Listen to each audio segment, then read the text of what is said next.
салом бинандаи азиз, имрӯз 1 ноябр сархати хабарҳоро аз студияи радиои Озодӣ тақдими шумо мекунем. дар чанд дақиқаи баъдӣ дар бораи болоравии нархи тухм ва бархе аз дигар маҳсулот дар бозорҳои Тоҷикистон дар пайи ҳамлаҳои мушакии ахири Русия, беобу барқ мондани мардуми зиёде дар Киев, баъди 24 сол пайдо шудани як муҳоҷири гумшудаи тоҷик ва 70% иҷро гаштани нақшаи даъват ба артиш дар Тоҷикистон суҳбат мекунем. хабарҳои дигар ҳам дорем.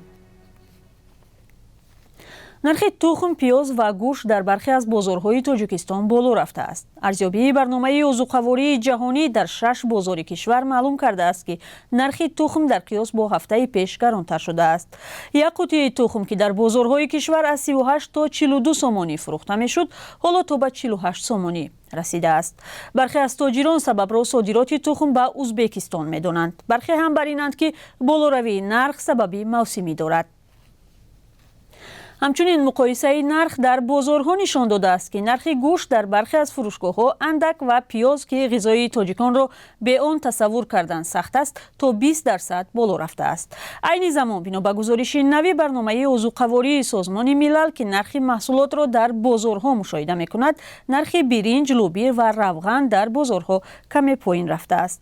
арзиши бензин ҳам дар 7 бозор то 5% арзон шудааст. сабаби арзон шудани нарх ба бовари коршиносони Созмони Милал афзоиши воридот аз хориҷ аст. вазорати мудофиаи Тоҷикистон хабар додааст, ки нақшаи даъват ба хизмат дар артиш 70% иҷро шудааст. даъвати тирамоҳии ҷавонон ба хидмати ҳарбӣ дар Тоҷикистон аз рӯзи 1 октябр оғоз шуд ва ба иттилои вазорати дифоъ нахустин шуда вилояти мухтори Кӯҳистони Бадахшон аз иҷрои пурраи нақшаи даъват гузориш додааст. вазорат рӯзи 1 ноябр дар баёнияи расмие гуфт, даъват ба артиш дар вилояти Суғд, Душанбе, вилояти Хатлон идома дорад. дар ин минтақаҳо нақшаи даъват ба хизмат аз 60 то 80% иҷро шудааст. дар Тоҷикистон дар ду мавсим, баҳор ва тирамоҳ, ҷавонони аз 18 то 27 соларо ба артиш даъват мекунанд. мақомот мегӯянд, шумори ҷавононе, ки ихтиёрӣ ба артиш мераванд, сол то сол зиёд мешавад. аммо ҳамасола дар мавсими даъват шикоятҳои зиёде аз аблава ё иҷборан ба хизмат бурдани ҷавонон нашр мешавад.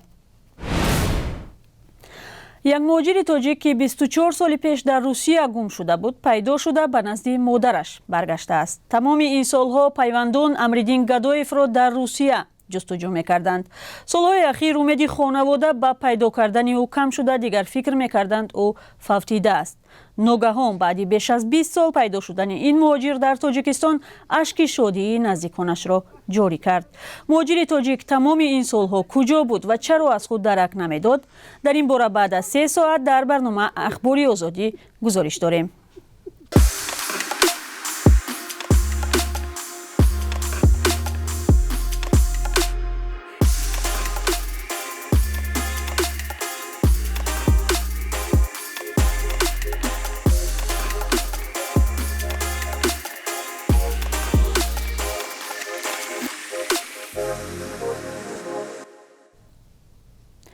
раиси шаҳри Киев гуфт, баъди ҳамлаҳои мушакии Русия ба зербунёдҳои энергетикӣ, ки пойтахти Украинаро ба мушкилоти зиёд гирифтор кард, таъмини мардум бо нирӯи барқ ва об аз сар гирифта шуд.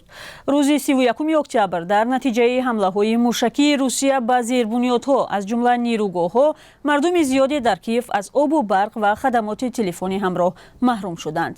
Виталий Кличко рӯзи 1 ноябр дар Телеграм навишт, ки мутахассисон рӯзи дароз кор карданд, то ки обу барқи шаҳр дигарбора таъмин шавад. айни замон ба гуфтаи ӯ қисматҳое аз шаҳр нирӯи барқ нахоҳанд дошт, зеро шабакаҳои барқӣ дар натиҷаи ҳамлаҳои Русия осеби зиёд дидаанд. Русия рӯзи 31 октябр ба чандин шаҳри Украина, аз ҷумла зербунёдҳои муҳими Киев, бо мушак зарба зад. хонаводаи як муҳоҷири тоҷик, ки 7 моҳи пеш бо ҳадафи таъмини оила ба Русия рафта буд, хабари маргашро гирифтаанд. ба гуфтаи наздикон, ӯ дар пайи як муноқиша кушта шудааст ва таҳқиқи сабабҳои марги ӯ идома дорад.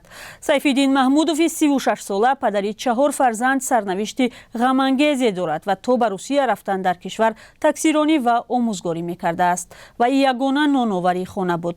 гузоришеро дар бораи ин ҷавон, ки ятим бузург шудааст, дар барномаи ахбори Озодӣ ва 3 соат баъд ба ҳам мебинем.